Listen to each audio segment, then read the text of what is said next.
I am absolutely and utterly a believer in hard work. I'm a proponent of hard work. I have all this money and all I do is work. My entire life is work. This podcast is work. I'm getting in the car, I'm going to another meeting, work. People who are in charge of the world don't care about anyone but themselves. They don't care about you, whether you're gay or straight. They're not interested. What they're interested in doing is controlling the minds of people and affecting the way people operate in a way which is beneficial to them.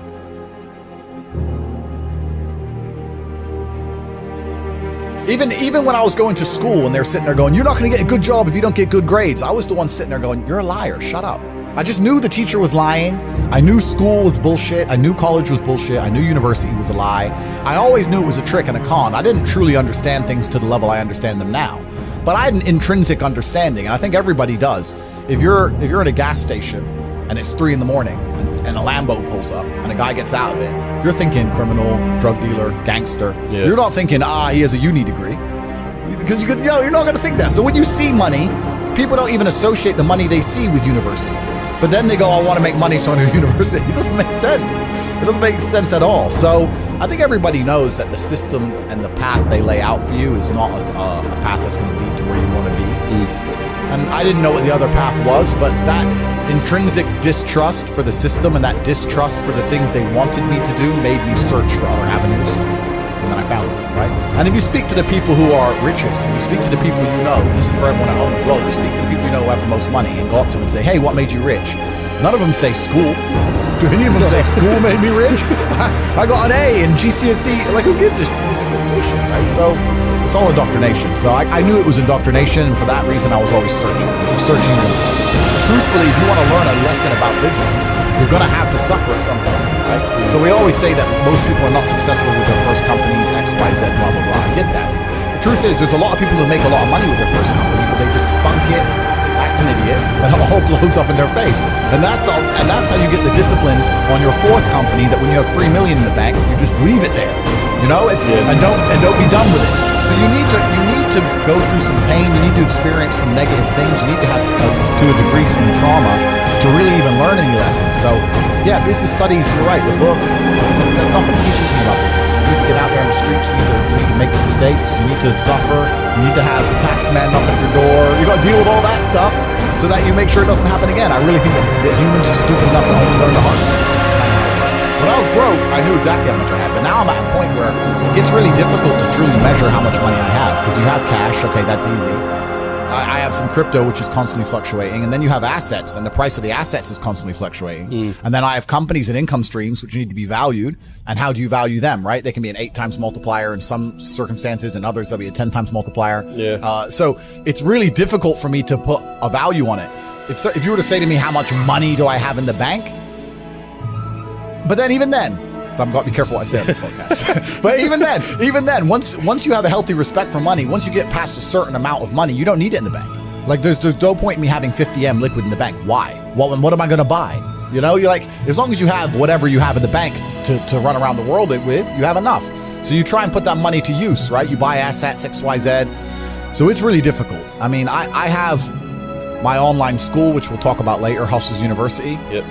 That's already been valued. That was valued at $300 million. When did you start Hustlers University? A year ago. Fuck yeah. And that's valued at $300 million. Yeah. So, but then I ain't gonna sell it. So, but then again, I had a valuation between 280 and 340. So again, how much money do I have? I don't know. I could, if I really wanted to, if I wanted to sit here and say I was worth $500 million, I could prove that. There's a bunch of these real high-level crypto guys. You know, like the guys who invented Ethereum and all that. Yeah. The autistic guys. They don't own anything. And I kind of get that. I'm at the point now where they have a backpack of their possessions. And if they want a house, they rent it. They want a Lambo, they rent it. If I need to go somewhere, rent. I don't own anything. I don't have any hassle. Nothing's in my name. No government can take anything from me. You know, you get to a point of wealth where you kind of start thinking, do I want to have all this crap now I got to deal with? Really, you want peace of mind. And I have enough troubles in my head. I don't even worry about my mansion in Santa Monica, which has been broken into. I don't even go there. Do you know what I mean? It's just long.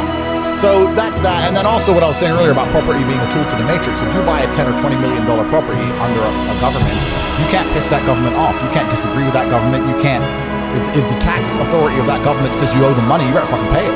You're gonna lose a house, right? If they say you better take an injection in your arm for the good of society, You better take your vaccine. You better put your mask on. You can't even get a parking ticket, my G. Listen, if I'm in England right now, I don't own the assets anymore, right? And I pull up in the DBS. Have you ever seen James Bond look for parking?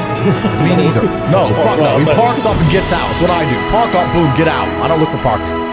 They put a ticket on the DBS. Let's say I decide not to pay that, right? What are they going to do? I don't have any assets in the UK. They're going to make a bunch of letters, send it to a bailiff. Bailiff's going to drive around the UK. I don't even live here. Boom, it's over, right? If I had a £20 million house, eventually it's going to go, the £60 becomes 120, 120 becomes 240. Yeah, bailiff comes, $2,000, $3,000, boom, boom, boom. Gets to the point where they're going to take my £20 million house off me. Maybe it takes 3 years, but they will, over a parking ticket. So by buying that property, you're now giving you're giving the government a way to hurt you. You're giving them a leverage over you. And I'm at the point of wealth now. I have enough hidden money where I don't want any government to have any leverage over me. I want a government to say, Andrew, we don't like you. And me say, get fucked. Safe. All right, I won't come then. Bye.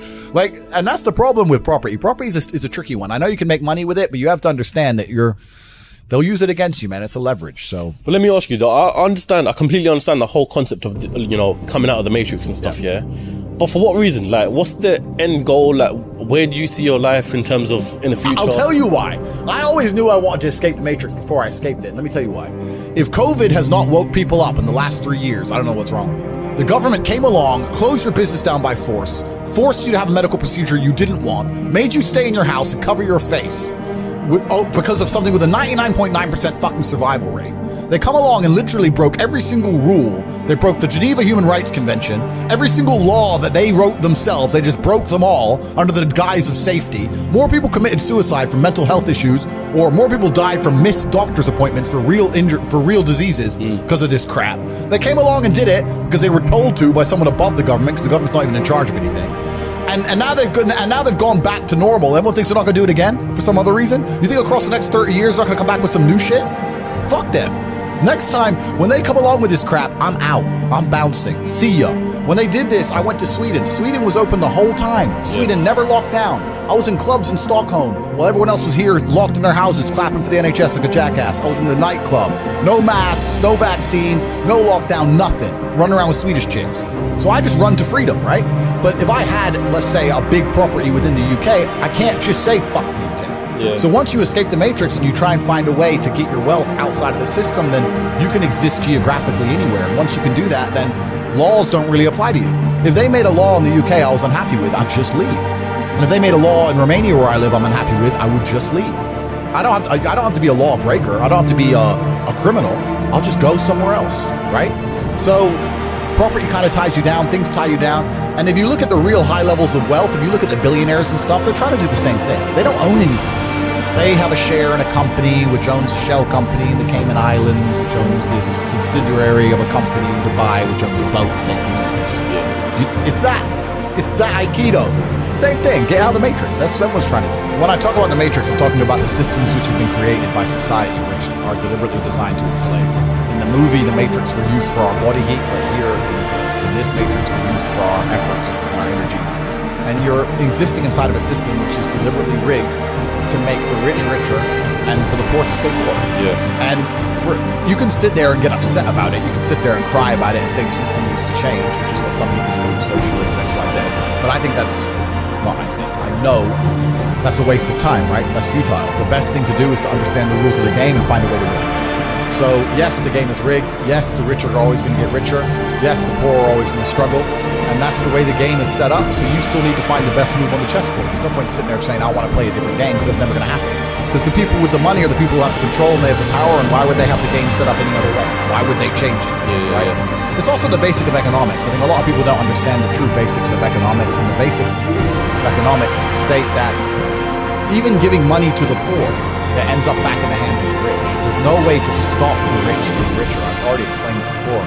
But I remember during COVID when they did the stimulus checks and they passed out all this free money to everyone, $1,000. In England, they gave a lot more money, but in America, everyone got like $1,400 each, and everyone was happy about it, saying, oh, he's giving money to the poor. Yeah, but what do those poor people spend that money on? They either, Amazon stock tripled because they all went to Amazon. So Jeff Bezos got richer, right? But the fact is that there's less companies than there are people. All those $1,400 checks amongst all those people at the bottom ended up in the hands of a few companies and the rich got richer, and you can't stop it. Doesn't matter if those people invested their money, doesn't matter if they bought stocks, doesn't matter if they bought a crypto, doesn't matter if they bought a house, whatever. The people who have the assets and have the companies and have the control are always going to end up getting control of the currency, and they're always going to be richer. So that's kind of how it works. And it's getting worse and worse. It's have-nots and have-yachts.